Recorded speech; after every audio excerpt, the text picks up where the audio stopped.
Hello, my name is Marcel Stoetzler and I'm the program lead of the Social Sciences at Bangor University in North Wales in the UK. And I have the pleasure and the honor to try and explain to you what it is we are doing in the social sciences at Bangor.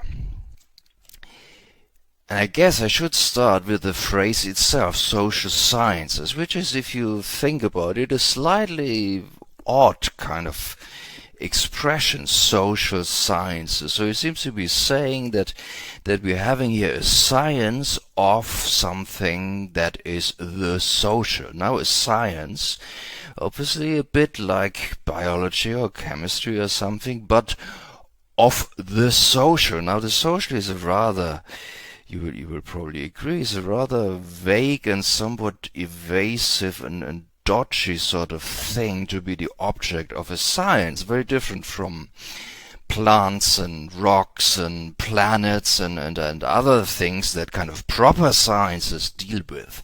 So we have here a science that deals with something that at first sight anyway sounds quite a bit sort of non-sciencey in a strange sense. So we have here a very strange sort of science, and it's in the nature of this thing that different people will tell you very different things about what that actually is. And actually one of the things of studying is probably finding out over the course of many years, finding out exactly what this actually is. So maybe at the end of this you won't be that terribly much smarter about what it actually is that we are trying to sell you here. But anyway, I'll try anyway. So one way of trying to get behind the meaning of certain words or phrases or concepts is to look at them historically. So you can try to find out where does a certain concept come from. And in the case of social sciences, and it is the same with the related concept of sociology, and indeed the concept of society itself, which is sort of the principal name of the object of both the social sciences in a generic sense and sociology in a more specific sense, they date back to the late 18th century. So basically the period of the French Revolution, in the last decade of the 18th century. That's when the phrase social sciences was coined, and it was meant as a program meant for the consolidation and the defense, but also the ending, the bringing to a closure of the period of the French Revolution. So this science, this very modern, very specifically modern kind of science, had a specific, if you like, political purpose in the framework of the emerging modern state and the modern form of society that is associated with that period, the late 18th century, and then of course throughout the 19th century. That is the background, and that is from that background, if you know this historical background, the context from which the concept emerges, you know already quite a bit about what it is probably meant to do. So there are kind of two dimensions to it. One is that the modern state that emerges in that period needs data, it needs information, it needs to know who are the people who this modern state is about to govern. What are the characteristics? What is the nature of this society, which is, if you like, the object against which the modern state establishes itself as the governor of that thing, society, which is in itself a new concept emerging in that context. And the social science is a discipline that is meant, on the one hand, to help this new thing, the modern state, to govern society, and perchance to improve, to reform society in a certain direction. question is obviously in what direction. So the word reform can of course mean all kinds of things, and it does mean very different things to different people. So there are ideas involved, and that is also something the social sciences, and in particular sociology as one of the key disciplines within the social sciences, are meant to develop. So the social scientists provide data and techniques and instruments for governing, but they also provide the ideas that drive the direction of what the modern state is meant to do vis-a-vis the new form of society that was emerging in that period. So these are the two strands that are sometimes going together, and sometimes they can be antagonistic, because the people who develop the ideas about the role of the state in relation to society and in relation to the individuals in particular might not always be the same ideas that the functionaries of that state have about their role and their task and the direction in which the further evolution, the development of modern society is meant to go. This picture, by the way, in case you're wondering, has nothing directly to do with what I'm talking about here. I just put it there because it is a very beautiful picture, and it is in one of the big lecture halls at Bangor University, and it's called the Hall of Illusions by a great artist called Edward Povey, who was at some point a student at Bangor, I think in the 1980s or so. The Hall of Illusions, obviously, that has something to do with education and growing up and the discovery of the concept of society in a sense, and history. So if in case you do actually come to Bangor, you should have a very close look at this painting, because it's a very impressive piece of art with a lot of interesting propositions on the concept of education, which is obviously the line of business we are in here. Now, the social science is meant, or you could define social science in terms of trying to understand the workings of society. And the fact that it emerges in the 18th and 19th century has to do with the fact that this is when the new type of society, which we still inhabit today to a very large extent, emerges as a new thing, a new object. People are puzzled. What is this new thing that's going on here? And social science is the attempt to try and understand what that is and how it works. So that involves observing social facts as they come to be known, basically thing-like aspects of that new society, but also to recover meaning. Meaning always refers, in the context we are discussing here, meaning always refers to the intentions the subjects, the individuals within society have when they act in society. And to recover meaning for a social scientist means to develop some kind of an empathy, kind of an understanding of what are possibly the intentions with which individuals act in society. So that is, we sometimes call this the sociological imagination. So as a researcher, or also as a theorist in the area of sociology or the social sciences in general, you have to try to put yourself into the shoes of other people who are different from yourself by definition, because we're all in modern society, we're all supposed to be very different. Actually, we're not that different, but to a very large extent, all individuals in modern society are different. That is already one of the ideas that characterize modern science, and as such, obviously, is an object of the discipline of sociology, to think about what does that mean to be an individual in modern society, let alone what is this thing, modern society. Now what social scientists do, they observe, and from their observations usually they try to predict tendencies within society. If they are involved in state governance, then perhaps they try to control these tendencies. The scientists deliver sort of recipes, instruments, blueprints, if you like, for the officials of the state, how to act, how to react to certain things that are happening within society, and by chance to improve things, whereby, as I said, improve can mean very different things. So what one person thinks is a massive improvement, perhaps another person will think is a terrible idea to start with. And that has to do with the second strand that I mentioned before, which is the aspect of reflection. So social science reflects as much as observing and trying to control and improve things.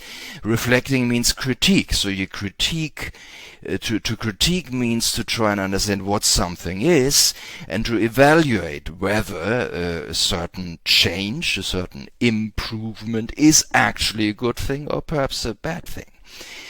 Critique always involves negation. That is the case because when we say what something is, and even more so when we try to say what something should be, we need to negate, we need to say what it is not.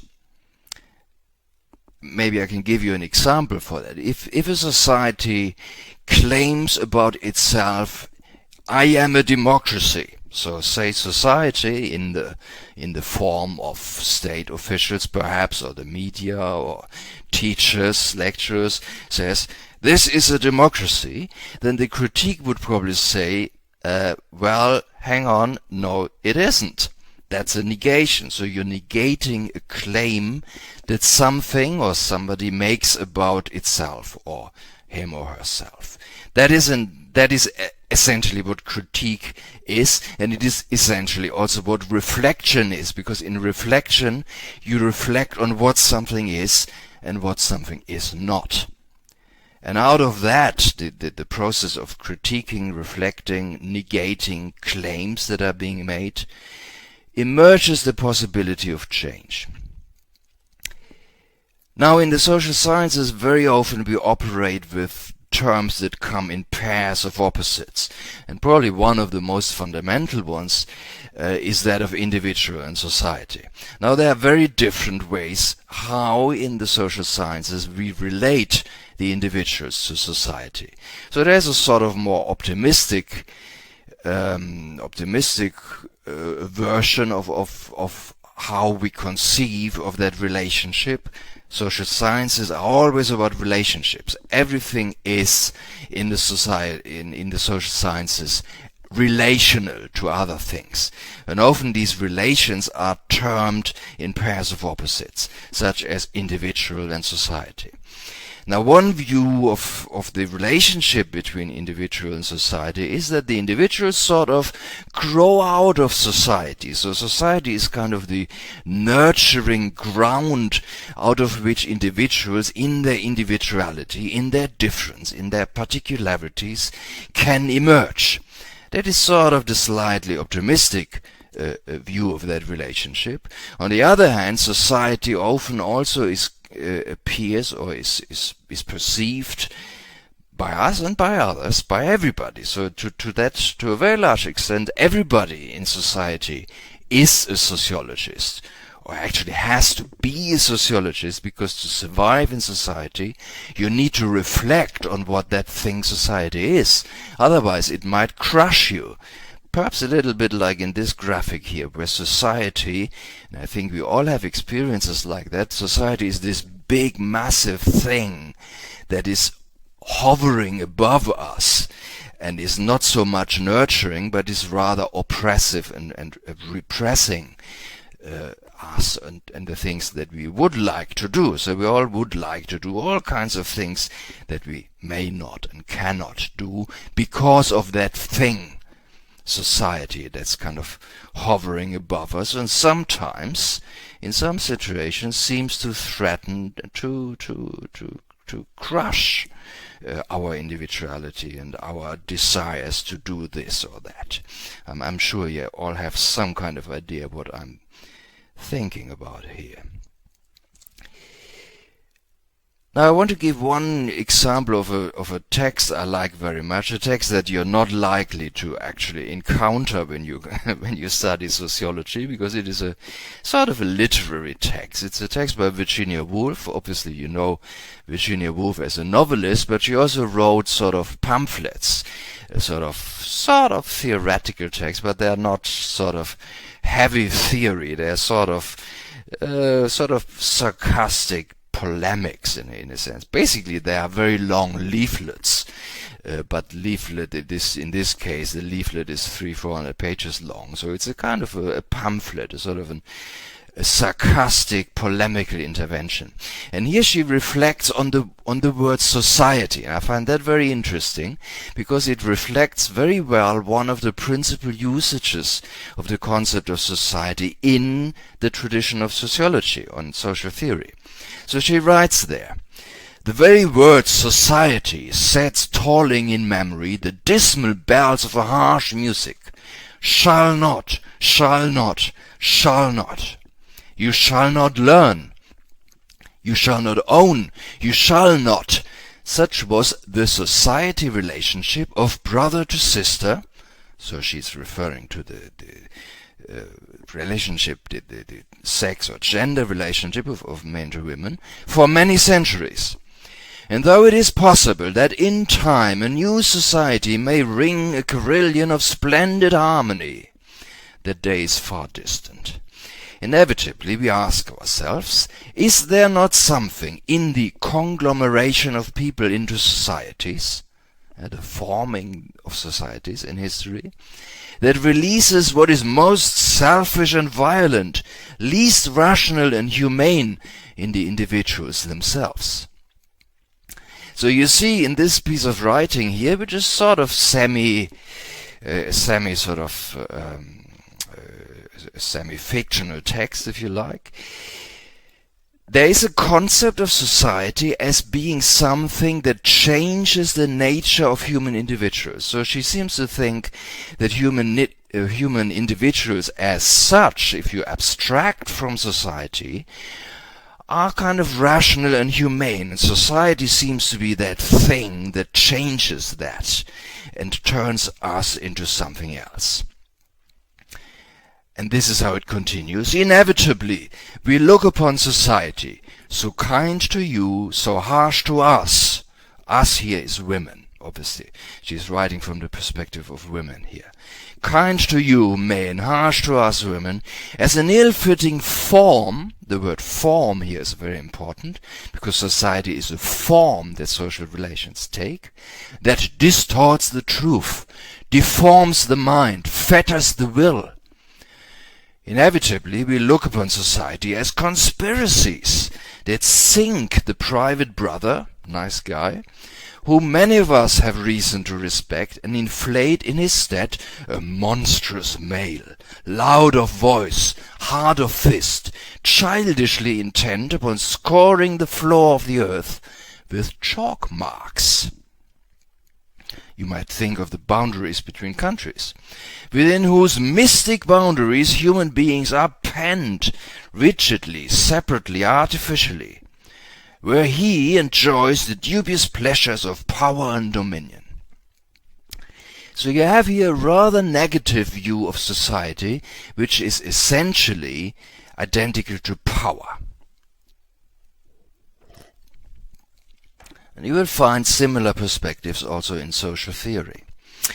Now another very quick look at another text, or rather a painting that illustrates a very famous text, namely the text Leviathan by Thomas Hobbes, which is one of the earliest texts in basically what is modern social theory, the modern way of reflecting on this new object, the modern society and the state that is the political form of that modern type of society. And you see on this picture, I don't know if you can actually see it, so you would need to you would need to go much closer, but you can see here the body of this the sovereign, the king here, is formed by these individuals. That is very interesting. That is a very modern idea and central to modern social science, although it predates social science in a specific sense by more than a century. But that often happens, that particularly prescient people sort of preempt ideas that actually emerge somewhat later in history. But sometimes these earlier guys are particularly clear on what these ideas are. Because in a certain sense, there was an advantage to writing in the 17th century when most people weren't able to read. So people were less afraid to say kind of in a blunt manner what they wanted to say, because it would have relatively much fewer impact than saying things might have had, at least in the 19th and 20th centuries. So Hobbes is one of these guys, one of those dark writers of the modern period, the kind of precursors of social science, who speak certain unpleasant truths about modern society in a very clear manner. Very, very interesting. But I just want to point to this picture here, because one thing you can see, or I want to point to two things. One is the idea that the state is constituted by these individuals. So you have here in this picture, and as sociologists we might look at pictures as much as texts or other things. You have in this picture an illustration of the idea of the relationship of individual to society and the state. And the other thing I wanted to point out is that this guy here, the sovereign, has two things in his hands: a sword and you might not necessarily recognize a bishop's staff, representing sort of the two sides that this new creature, the modern state, is characterized by. The sword obviously reflects sort of the disciplinary and punishing and functions of the state, and the bishop's staff I think represents sort of the kind aspects of the modern state that have to do with spirituality, but also with welfare.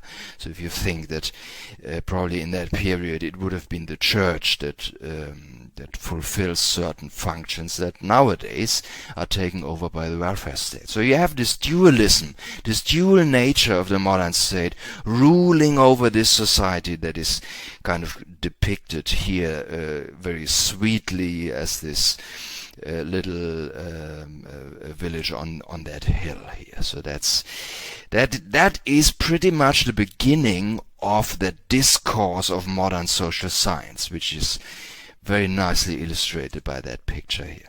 Now, more specifically, let's come to Bangor social science. These are the disciplines we are teaching in the social science. There's sociology, which is sort of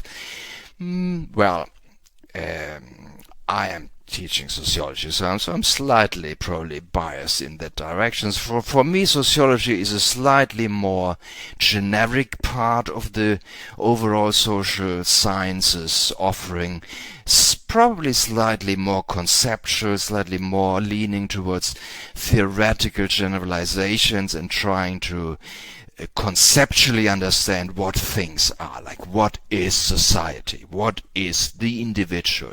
The individual itself, for sociology, is a product of modern society in the sense I indicated on the earlier slide. So it's not necessarily something that exists before society, as Virginia Woolf seems to assume.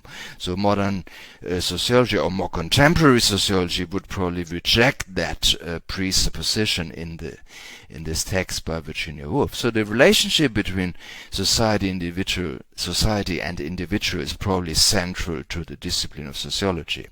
Then we have social policy, that is much more related to the two arms of the Leviathan figure that you just looked at, the sovereign, the modern sovereign, or rather you could say social policy and criminology and criminal justice are disciplines in the social sciences that study these two arms that the sovereign, the Leviathan, the modern state has. So social policy, all the kind of nice things the state does, the welfare system, or maybe not so nice. So some of our colleagues are rather critical about what the state in fact actually does. But in principle, these are issues about welfare, health, housing, social work, etc., etc. These are the kind of if you like, the sort of the positive, productive things that the modern state is supposed to engage in. Whereas criminology and criminal justice is sort of probably more the other arm with a sword. That's sort of the two disciplines that come along with sociology that more specifically study these things. We also have a degree in politics, which again is much more conceptual and historical in its methodology. And we have a degree in policing, so you all know what policing is, although probably most of you know that more from the receiving end of what policing is about. But you can study it at university, and well, that will probably make you a policeman or woman. Now, sociology specifically is the study of society. Of course, with all the precautions about what that word society actually means. A social science that involves the study of the social lives of people, individuals, groups, societies, and society. That is a thing I put there to confuse you, basically. This is something you will find happening quite a lot. One of our major aims is to confuse students. That's one of the principal ways of learning, is to get confused, right? Because getting confused means that you begin questioning the things that you thought you knew. And in the social sciences, as a matter of fact, we're actually talking about a lot of things that you already know. But maybe you know them the wrong way, or you know them in a particular way, and you will find out that there are other ways of knowing the exact same things. Now, society and societies. So usually, I think most sociologists probably think about societies in the plural, by which they basically mean countries, in reality nation states in most cases. But there's also a thing that I would refer to as society in a slightly more abstract sense, which is actually the world system in which we live. So in a sense, all the countries and nation states are part of one larger thing, which is basically a global society. And that society is perhaps in the singular. So there is an overall structure of which nation states are actually a part. So societies in the plural, in the sense of countries, that's not the limit. So we study also society at an even higher level of abstraction and generality. That's what sociology does very importantly, I think. Sociology is the study of our behavior as social beings, covering everything from the analysis of short contacts between anonymous individuals on the street. You could do sort of micro-sociology of fleeting encounters between people who don't even know each other, to the study of institutions of all sorts, up to all the way to global social processes. So basically we study pretty much anything. And the reason for that is that in the modern period, 19th and 20th centuries, and in the present, this strange thing, society, has expanded so enormously that there's nothing left outside of it. Which in a sense is good news for social scientists, because it means we can basically study pretty much anything. We can even study the rocks and the plants, because the rocks and the plants that you find when you go hiking up Snowdon, which is very highly recommended. We have some of the finest hiking in this area here. The rocks and the stones aren't actually, strictly speaking, outside society either, because the way, of course, the landscape has been shaped, that is already a social process. So in a sense, even the stones out there are nowadays, in the present period, part of society. Which, as I say, is good news for social scientists, because it massively increases the range of things we get to study. Namely, pretty much everything and anything. Methodologically, sociology is based on the sort of coming together of pretty much all studies of humankind, including history, psychology, anthropology, philosophy, legal studies, religious studies, ethnography, very important, economics. So all these studies, all these disciplines, which are of course disciplines in their own right within the university, but we draw on all on them in what we do as sociologists, because we are the specialists in the general. We do all the things everybody else does, but under the perspective of what does this mean in terms of society, in terms of societal processes.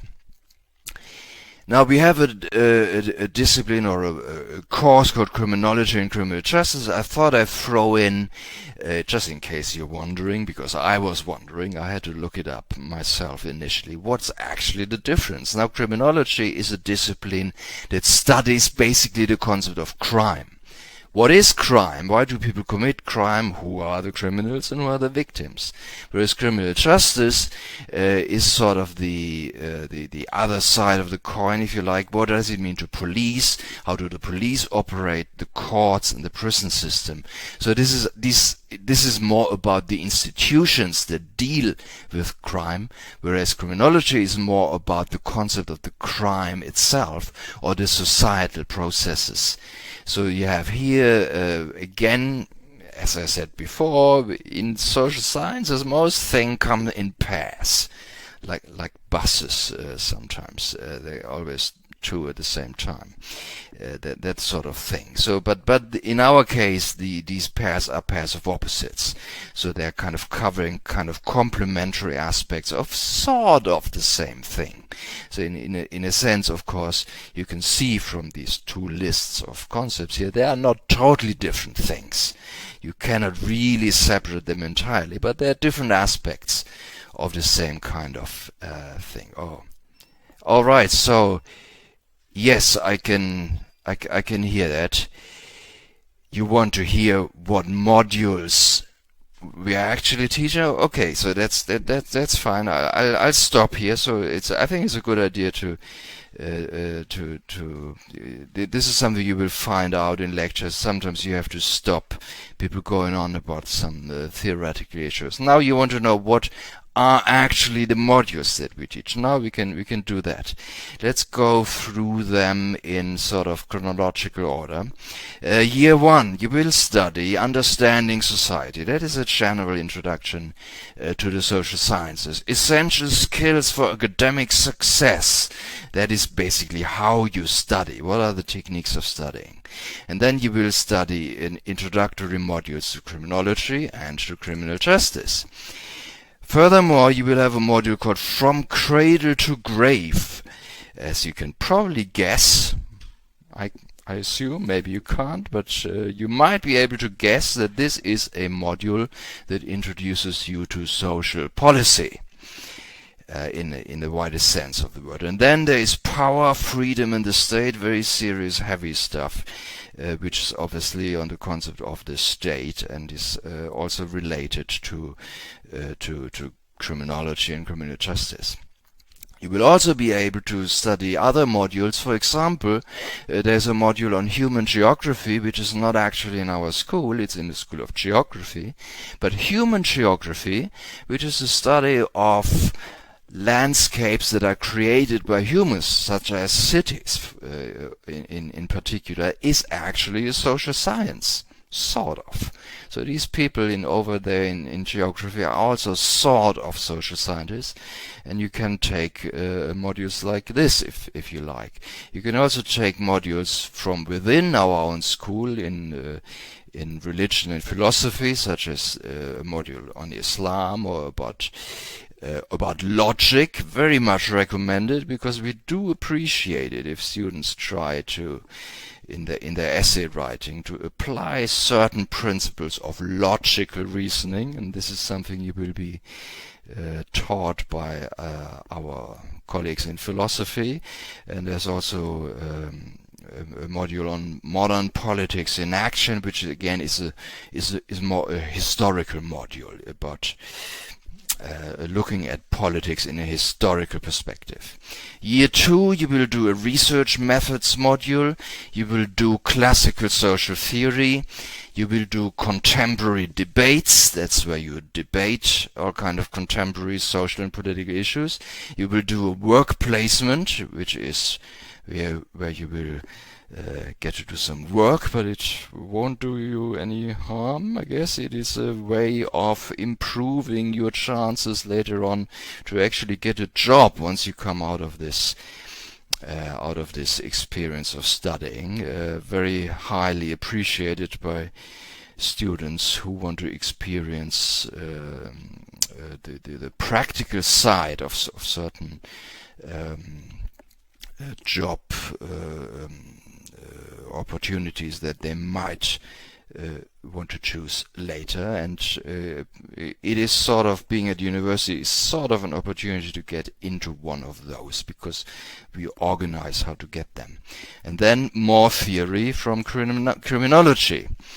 Other modules you will be doing in year 2 are modern ideas and movements. That is sort of again a historical module about social and political ideas and how they are related to social movements in modern history. Then there's crime and the media. You will be watching lots of films in there, very popular module. You will have a module on the concept of poverty and inequality on a world level. I guess that's a rather more depressing sort of module, whereas identity and diversity to me sounds more like something about multiculturalism and the ways people are different. This will be about sex and race and ethnicity and religious beliefs and all kind of things being increasingly diverse in the context of modern society, or maybe not so diverse. That will be something you will be exploring there. And then again, more heavy stuff on policing, security, and the state. Obviously, that is again in the criminology and criminal justice area. And you might be feeling like choosing something completely different. Sex and society. That is actually a module from the philosophy and religious studies group. Although it doesn't sound like that, it is. So you will have a philosophical and religious studies perspective on sex and society. There's also political philosophy and the Atlantic slave trade, which obviously is again a history module you may want to choose.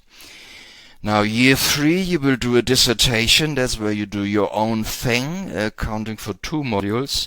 So that is like valued as much as 2 of all the other modules. So you will choose your own subject matter, and you will be given a supervisor who will help you actually doing the research for that that will result in your dissertation. You will have more theory, theorizing society and politics, similar to the theory module for social sciences in year 2, just even more difficult, rather horrible stuff. I tell you, I happen to be teaching this, so I can tell you this is a really you will be crying and sweating. Then there's race, democracy, and political ideology. That says pretty much what it is on the tin. Gender perspectives on youth crime, more crime as well as punishment and power. So this is again the criminology and criminal justice department. Issues in housing and policy, and then you could choose a history module such as the radical 60s. That sounds quite exciting and lots of fun. Well, that's about it. Except actually, there's one more little thing I did want to mention, and that is that you remember perhaps the phrase that the only thing that is worse than being exploited is not to be exploited. Supposedly that was said by an economist. She was actually referring to rural poverty in India. Okay, we are not quite in that sort of context, but still not being employed and exploited is no fun in society. So we all need to have a job, as in gainful employment. Now the question that you're probably asking yourself is, how does all this get me into gainful employment? Now if you do a law degree, the case is pretty straightforward. You will probably end up being a lawyer. If that's the kind of thing you are looking forward to, then this is probably what you should be doing, which means you're sort of in the wrong film here. If you're not planning anything as straightforward as that, and that's probably why you're looking at this social science video here, you're asking yourself, what will I actually be with a social science degree? Well, probably not a lawyer, but what you will be is what I call a specialist for the general, which means sort of, it's not exactly clear what it is what you will be, but you will be somebody who has acquired or demonstrated a whole list, an enormous, fantastic list of what we call transferable skills. Transferable because they are skills that you learn in one context and you apply them in any kind of other context. And rumor has it, actually not rumor, this is scientifically proven, that employers love this kind of stuff. So employers apparently love people who learn something that is actually in itself rather vague, as social science is inevitably. Well, I should say that some of our social science degrees have a very clear job profile. Like if you do social policy, then you are probably going to be working in the area of social policy, right? I'm sort of talking here from the sociology perspective, the sort of more generic side of things here, which probably most of you will end up doing more or less. Now, this list of fantastic skills include research skills, knowing how to research something, how to find an answer to a question. To be curious, that in itself is a quality that is of huge importance in our society, because there are lots of people around who are not curious at all, and I suspect they will never get done anything very noteworthy at all in whatever area they are working. So it is important to treasure and to develop your curiosity about things. Analytical ability, to be able to break down things and analyze them. A flexible and adaptable approach to learning. Flexible and adaptable means something doesn't work, you try something else, right? So you don't just stick to one method or one way of asking a question, and that is pretty much what we do here. Critical evaluation, so you ask whether something is actually a good idea or not, which involves self-reflection, because you need to reflect on your own way of looking at things. You have to reflect on, am I actually right on this? So you're not only critical about what other people tell you, in particular lecturers and teachers and all kinds of other people, but also you need to be critical about your own opinions. And that's probably the hardest thing to do, because we are or most of us are probably quite married to our opinions on all kinds of things, and the process of studying certainly involves to develop the ability to question your own firm convictions. Not necessarily to get rid of them, but at least to check whether they are really worth having, or maybe there are better ones available. The ability to work to deadlines. Well, I'm slightly skeptical about that one, but it's a nice idea. Creativity, absolutely. From experience, I can tell you students develop enormous creativity, in particular when it comes to finding excuses why they don't meet deadlines. Logical thinking, we had that already. Team working. Working together with other people, hugely important, because very few things in the modern world are done by single individuals. We all work more or less in teams with other people. Self-organization, and in particular self-organization within a team, that is particularly difficult and important. And communication skills, that is important, because you may know an awful lot. If you're not able to let other people know what you know, then you might just as well not know it, because nobody will know about it, right? So communication, to give presentations, say, to talk and discuss in the classroom, these are absolutely crucial parts of your studying experience, because that teaches you how to express yourself. And I suspect, I don't want to make any unwarranted claims, except when I do, but I guess that is particularly important in the social sciences, because we do a lot of debating and questioning and discussing things, much more in fact than simply learning certain things that are already established, because as you might have sensed from this entire presentation, not much is actually fixed and set in stone in the social sciences, because we are dealing with an object that is constantly changing and evolving, and we are never totally, absolutely sure what it actually is, this mysterious thing called society. Now, to end, I just wanted to throw in one technical term that actually comes from anthropology: social bricolage. That is something social scientists do. Bricolage is exactly the thing I just tried to explain. You're taking one technique or a concept from one context, and you apply it to some other context to solve a completely different problem for which it was not developed. So one often cited example of bricolage is for example the use of safety pins in punk fashion. So a safety pin is probably, or at least at the point when it was invented in that way or redeployed in that way, is probably the last thing you think of, or at that point you were thinking of in the context of fashion.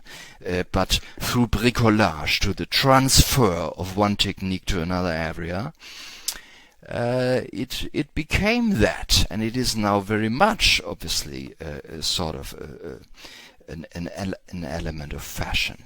So this is, so to be a bricoleur, that is very much what a social scientist is about, to take things from one context and schlep them to another and see what happens. Try out the effects of transferring things and ideas from one area to another. Well, thank you very much for your attention, and if you like to, you're very welcome to email me on this email address that's here on the last slide. Thank you very much. Bye.